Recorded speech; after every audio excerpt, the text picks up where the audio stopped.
Mesdames et messieurs, bonjour et bienvenue sur le plateau de notre Web TV dominicaine. Nous continuons notre parcours avec le philosophe mathématicien Luc de Brabander. Luc de Brabander, bonjour. Vous avez publié récemment un livre, Les mots et les choses de l'entreprise, aux éditions Mols. On ne va pas aborder toutes les thématiques de ce livre, bien entendu, mais peut-être un de ces chapitres. Vous voulez parler de la technologie aujourd'hui, alors sous quel angle ? Mais disons, mes matières sont un peu intemporelles. Qu'est-ce que penser? Qu'est-ce qu'une idée? Qu'est-ce que l'imagination? Qu'est-ce que la perception? Ces questions existent depuis des milliers d'années.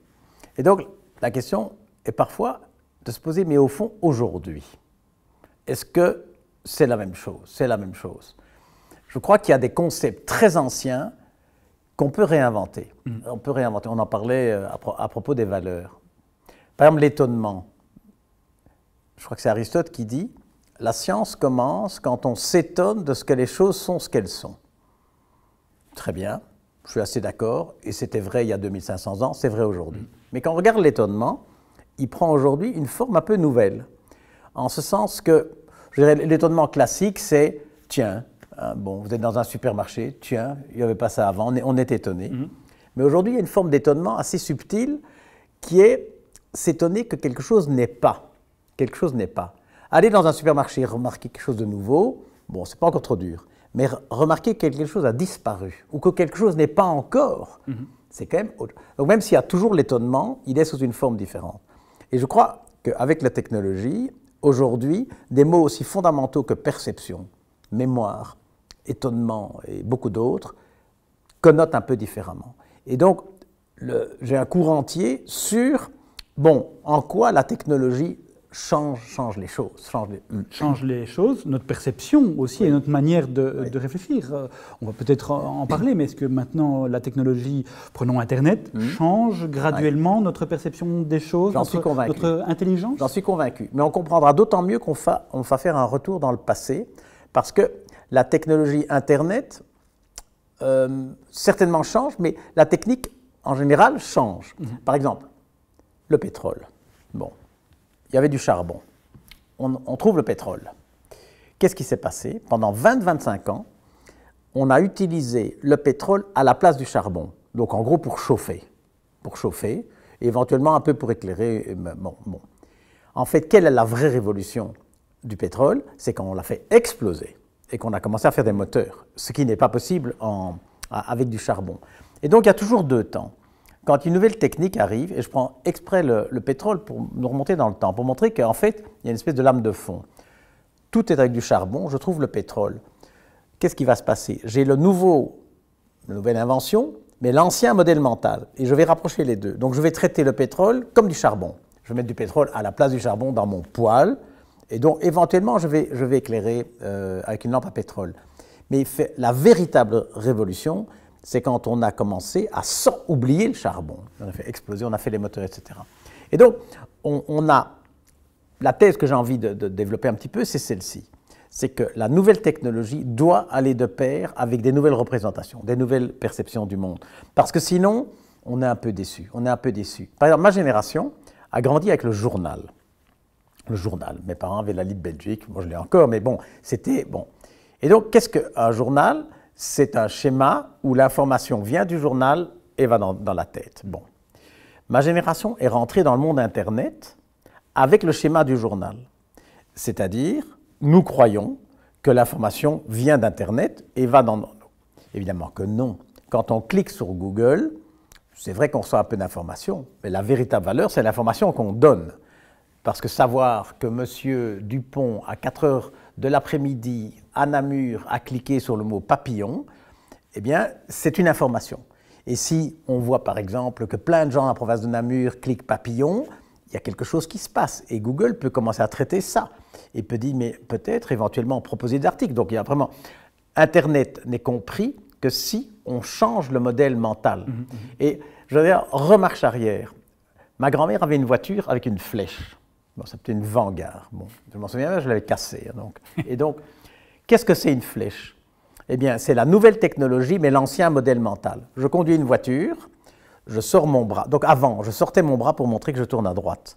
Si je ne change pas ça, je vais faire une flèche automatique qui est en fait un bras automatique. Le clignoteur, ce n'est pas un bras automatique.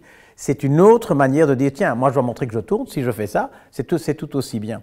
Et donc, on voit bien que le premier moment par rapport à la technique, c'est d'utiliser la technique nouvelle avec les anciennes idées. Et là, on arrive vite à des grosses déceptions. Quand j'avais 12-13 ans, on a fait les premières expériences de télévision scolaire. Bon, probablement les émissions les plus ennuyeuses de l'histoire de la télévision. Je crois qu'on n'a jamais réussi. Pourquoi? Parce qu'on a filmé un prof. Bien sûr que non. La télévision scolaire, ce n'est pas se filmer un prof, c'est se dire, au fond, c'est quoi mon métier? Maintenant qu'il y a la technologie, comment vais-je faire? Il y a une espèce de réaction. Donc, l'équation qui ne marche pas, c'est, je dirais, le présent plus la nouvelle technologie égale le futur. Non, et non, non. Le télétravail, c'est pas prendre son travail et aller à la maison. Non. Le télétravail, c'est se dire, au fond, qu'est-ce que j'ai envie de faire aujourd'hui qu'il y a des réseaux? Donc, cette équation. Et donc, il y a une nécessaire créativité pour bien utiliser les nouveaux outils. Sinon, bon, on va être déçu.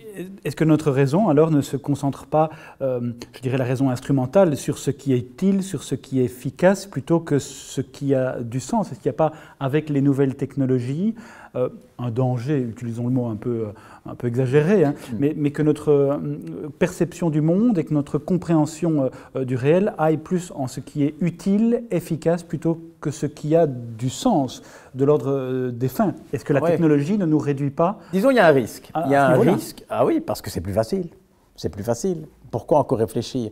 Et donc, je me souviens avoir lu un livre sur l'enseignement pour les enfants.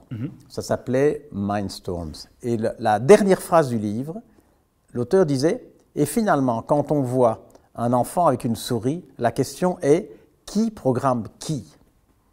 Est-ce que c'est l'enfant qui, avec sa souris, fait en sorte que l'écran, se passe quelque chose, ou bien c'est parce qu'à l'écran, il y a un message que l'enfant bouge sa souris? Et ça, c'est la question. Qui programme qui? Parce qu'on parle des enfants, on peut parler de nous, on peut parler de... Qui programme qui? Est-ce que c'est nous, êtres humains, qui disons aux machines ce qu'on doit faire, ou bien c'est la machine, par des tas, surtout aujourd'hui elle est très puissante, qui finalement va induire dans nos comportements? Et à ça, il n'y a pas de discussion à avoir. C'est nous qui devons programmer les machines. Et donc, on ne peut pas... Il y a une espèce de mythe aujourd'hui, c'est l'intelligence artificielle, c'est très énervant. Parce que c'est mal posé le problème. Je comprends, ça fait vendre, ça fait un peu rêver, science-fiction et tout.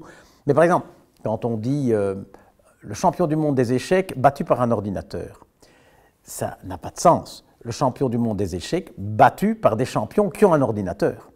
Ce qui remet un peu la machine à sa place. Un ordinateur ne peut pas battre le champion du monde des échecs. Et donc, il y a là, je dirais, un rôle de l'être humain à retrouver. Il y a deux choses que l'homme ne saura jamais déléguer. La créativité, on en a parlé, et la responsabilité. La responsabilité. Quand on dit, ben voilà, je sais pas, les salaires n'ont pas été payés parce que l'ordinateur, si, etc., c'est très énervant. C'est une espèce de délégation. C'est facile, mais on ne peut pas accepter. Et là, il faut vraiment avoir une position assez ferme. Il y a, dans la littérature aujourd'hui, des tas de théories, notamment qui se réclament de la philo. Et une est particulièrement dangereuse, c'est, je dirais, Internet cerveau global. Donc une espèce de grand machin, et nous ne serions que des petits neurones d'un espèce de grand cerveau. Il faut faire extrêmement attention à ça, parce que c'est, je dirais, enlever au sujet sa responsabilité, et ça ne va pas. Ça va pas. On ne peut pas sous-traiter un espèce de machin planétaire, on l'appelle comme on veut. Non, l'être humain est responsable. Le cerveau planétaire, non. C'est comme ça qu'on arrive à responsable mais pas coupable et ces choses-là. Donc il faut vraiment remettre les choses en place. Seul l'être humain est capable de responsabilité. Une machine, on ne pourra jamais dire qu'elle est coupable de rien du tout parce que ça n'a pas de sens. Eh bien, merci vraiment Luc de Brabander pour ces réflexions autour de la technologie Internet, de cette intelligence artificielle dont on parle beaucoup. Je rappelle, trop peut-être, exactement, les mots et les choses de l'entreprise. Donc il y a tout un chapitre consacré à cette thématique. C'est d'ailleurs un des cours que vous donnez, les mots et les choses de l'entreprise aux éditions Mols. Merci encore pour cette rencontre et merci à vous qui nous suivez toujours fidèlement sur cette Web TV dominicaine. Au nom de toute l'équipe qui a préparé cette séquence, il ne me reste qu'à vous souhaiter une très très belle journée et à très bientôt. Au revoir.